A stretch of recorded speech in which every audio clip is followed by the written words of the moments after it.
முதல் கேள்வி, காந்தத்தின் வலிமை எங்கு அதிகமாக இருக்கும்? விடை பி, துருவங்களில். இரண்டாவது கேள்வி, காந்த பொருட்களை கண்டறிய பயன்படும் கருவி எது? விடை சி, காந்தமானி. மூன்றாவது கேள்வி, எந்த பொருள் காந்தத்தால் விரட்டப்படுகிறது? விடை சி, பிஸ்மத். நான்காவது கேள்வி, காந்தப்புல கோடுகள் எவ்வாறு இருக்கும்? விடை பி, மூடிய வளையங்கள். ஐந்தாவது கேள்வி, காந்தத்தை வெப்பப்படுத்தினால் அதன் காந்தத்தன்மை என்னவாகும்? விடை பி, குறையும். ஆறாவது கேள்வி, மின்சார மோட்டாரில் சுழலும் பகுதி எது?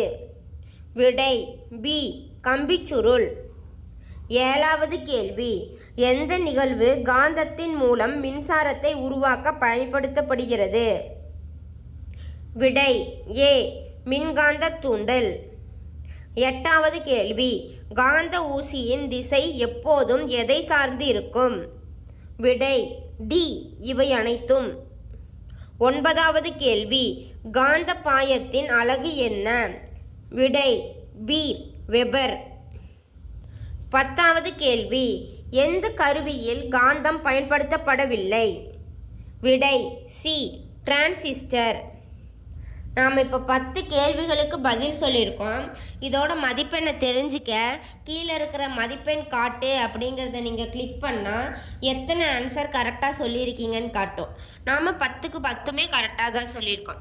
இந்த பேஜ் உங்களோட சுய மதிப்பீடை தெரிஞ்சுக்கிறதுக்கும் நீங்கள் எக்ஸாமில் நல்லா ஸ்கோர் பண்ணுறதுக்கும் ரொம்ப யூஸ்ஃபுல்லாக இருக்கும். ட்ரை பண்ணி பாருங்கள். இதோட லிங்க்கை ஃபஸ்ட்டு கமெண்ட்லேயும் டிஸ்கிரிப்ஷன்லேயும் கொடுத்துருக்கோம். செக் பண்ணி பாருங்கள். படிச்சுட்டு இருக்கிற உங்களோட ஃப்ரெண்ட்ஸ் அண்ட் ஃபேமிலி மெம்பர்ஸ்க்கும் ஷேர் பண்ணுங்கள். நன்றி.